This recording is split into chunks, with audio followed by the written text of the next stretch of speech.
नमस्कार दोस्तों, स्वागत है आज की इस वीडियो में आप सभी लोगों का। दोस्तों आज की इस वीडियो में बात करेंगे, अगर आपका कोई ईएमआई बाउंस हो जाता है, यानी आपका कोई भी लोन का जो किस्त होता है अगर वो बाउंस हो जाता है तो आपको क्या करना होगा।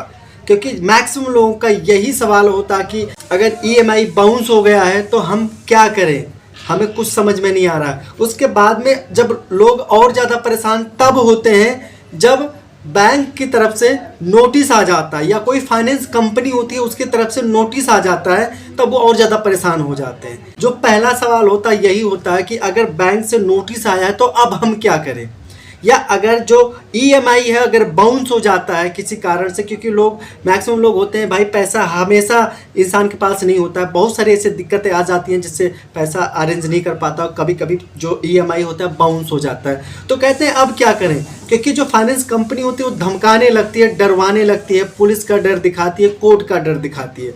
तो दोस्तों अगर आपके साथ भी ऐसा कुछ हुआ है तो इस वीडियो में आपके उन सवालों का जवाब मिल जाएगा और आपके अंदर जो डर बैठा हुआ है ना वो सारा निकल जाएगा। करना क्या है, वीडियो के लास्ट तक बने रहना है। और हाँ, अगर वीडियो अच्छी लगे तो ही लाइक करना, और किसी और के काम आ सकता है तो शेयर करना बिल्कुल मत भूलना। और हमारे चैनल पर पहली बार आए हैं तो सब्सक्राइब जरूर कर दीजिएगा, क्योंकि आपके सब्सक्राइब करने से हमें मोटिवेशन मिलता है। तो वीडियो शुरू करते हैं। दोस्तों जब कभी भी हम लोन लेते हैं तो हमारा जो केवाईसी होता है वो ऑनलाइन होता है। और जो ऑनलाइन केवाईसी होता है, आजकल तो लोन लेना काफ़ी इजी हो गया है। आपके आधार कार्ड से सारी चीज़ें लिंक है, पैन कार्ड, मोबाइल नंबर, सारी चीज़ें लिंक है।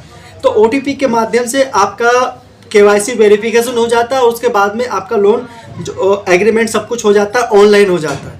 पहले क्या होता था, आप चेक के द्वारा एक चेक देते थे गारंटी के तौर पर, बट अब ऐसा कुछ भी नहीं है। क्योंकि ज़रूरत था किसी ऐसे कानून की, ऐसे फीचर्स की जो इन सब चीज़ों में ना थोड़ी वृद्धि लाए, तेजी लाए। इसलिए 2007 में एक नया कानून लाया जाता है, payment and settlement system act. Short में इसे आप पासा 2007 कह सकते हैं। अब हम अपने टॉपिक पर आ जाते हैं। जैसे आपको बैंक से नोटिस आता है, आपको घबराना नहीं है। जनरली लोग क्या होते हैं, घबरा जाते हैं। और कई सारे ऐसे क्लाइंट के भी मैसेज आते हैं कि इसमें फ्रॉड वाले भी उनको अपने गिरफ्त में ले लेते हैं और उनसे पता नहीं कितना ठगी कर लेते हैं। तो आपको घबराना नहीं है, क्योंकि बैंक ही तो है। चलो मान लेता हूँ कोर्ट से ही अगर आपको नोटिस आया तो घबराने की क्या बात है। आपका कोई भी जो नज़दीकी एडवोकेट हो उससे संपर्क कीजिए, उससे बात कीजिए। उसके बाद में आपका कोई लीगल एडवाइज़र हो उससे आप मिल सकते हैं, वो आपको सही रास्ता बताएगा।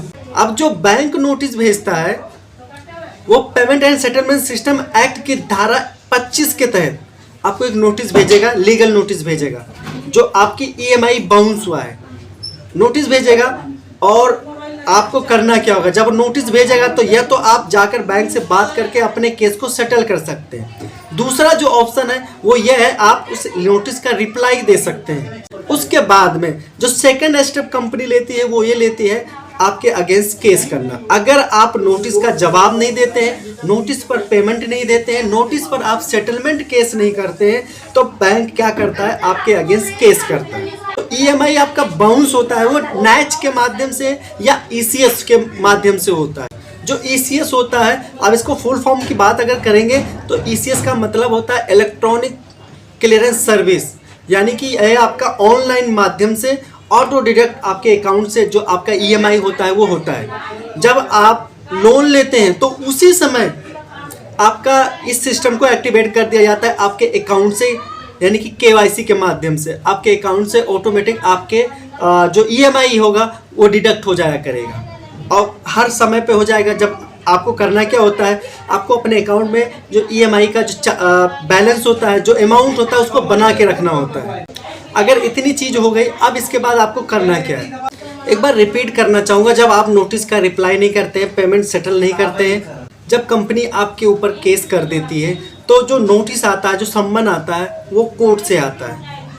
जब कोर्ट से नोटिस आता है या सम्मन आता है तो आपको कोर्ट में जाना होता है। उस नोटिस को रिसीव करने के बाद लोग ज़्यादातर गलती क्या करते हैं, जब नोटिस आता है तो कोर्ट में नहीं जाते हैं, उसको अनदेखा करते हैं। आपको याद होना चाहिए, जब आप कोर्ट के द्वारा नोटिस भेजा जाता हो और अगर आप उसको अनदेखा कर देंगे तो जो कोर्ट होता है आपके अगेंस्ट वारंट जारी कर सकता है। सबसे पहले आपके अगेंस्ट बेलबल वारंट जारी करेगा, लेकिन उसके बावजूद अगर आप कोर्ट में नहीं हाजिर होते हैं तो आपके अगेंस्ट नॉन वेलेबल वारंट जारी करेगा। और उस नॉन वेलेबल वारंट को पूरा करने के लिए, जो प्रोसेस होता है पूरा करने के लिए, कंप्लीट करने के लिए पुलिस आपके घर आएगी। जब नॉन वेलेबल वारंट होगा तो आपको इन्फॉर्म नहीं करेगी, बल्कि आपको पकड़ के लेके जाएगी। बात को यहाँ तक पहुँचने देना ही नहीं है। आपको करना क्या है, नोटिस रिसीव होने के बाद में आप जाएंगे कोर्ट में और वहाँ पर केस को सेटल करने की बात करेंगे। आप लोगों को बताना चाहूँगा सबसे बेहतरीन तरीका है केस को सेटल करने का। सबसे बेहतरीन तरीका है कि आप कोर्ट में जाकर बोल दीजिए कि मुझे अपना केस सेटल करना है। देखिए, सारी चीज़ें डिजिटल होती है, उसमें आप कुछ भी झुठला तो सकते नहीं है। आपने लोन लिया, ये भी बात सही है, आपने कोई चीज़ फाइनेंस कराया, ये भी बात सही है, तो पैसा तो आपको पे करना पड़ेगा। जब आप कोर्ट में जाकर बोल देंगे कि हाँ मुझे केस सेटल करना है, तो कोर्ट केस नहीं चलाएगी और कोर्ट क्या करेगी, आपके केस को मेडिसिन सेंटर में भेज देगी, जहां पे आपके केस को सेटल किया जाएगा। जब केस को सेटल किया जाता है, दोनों पार्टी आमने सामने होती है, वहां पे मीडिएटर होता है, एक डेट रखी जाती है और वहां पर दोनों पार्टी आपस में बातचीत करके केस को सेटल कर लेती है। वहां पे ना तो जज होता है, कोई नहीं होता, बस खाली मीडिएटर होता है जो आपके लिए एक माहौल तैयार करता है ताकि आप लोग एक दूसरे से बात करके और केस को सेटल कर लें।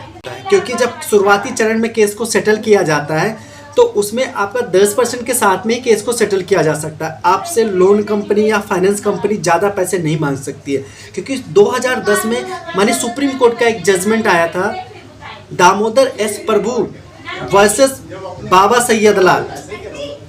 2010 में जजमेंट आया था जिसमें माने सुप्रीम कोर्ट द्वारा कुछ गाइडलाइन बनाई गई थी, जिसमें कहा गया था कि अगर कोई भी जो अक्यूज होता है यानी आरोपी होता है, खास तौर पर payment and settlement system act का कोई मामला है या कोई चेक बाउंस का मामला, अगर उसको शुरुआती चरण में ही केस को सेटल करता है तो 10% के साथ सेटल किया जा सकता है।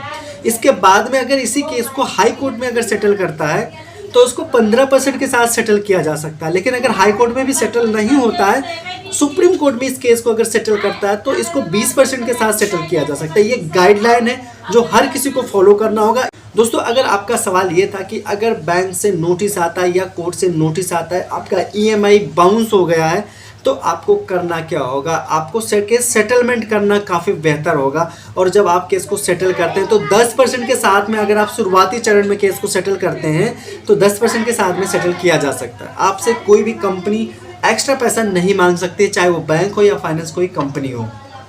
आशा करता हूँ आपके इन सवालों का जवाब मिल गया होगा। तो फिर मिलते हैं कुछ नए अपडेट लेकर, तब तक के लिए आप सभी लोगों को बहुत बहुत धन्यवाद।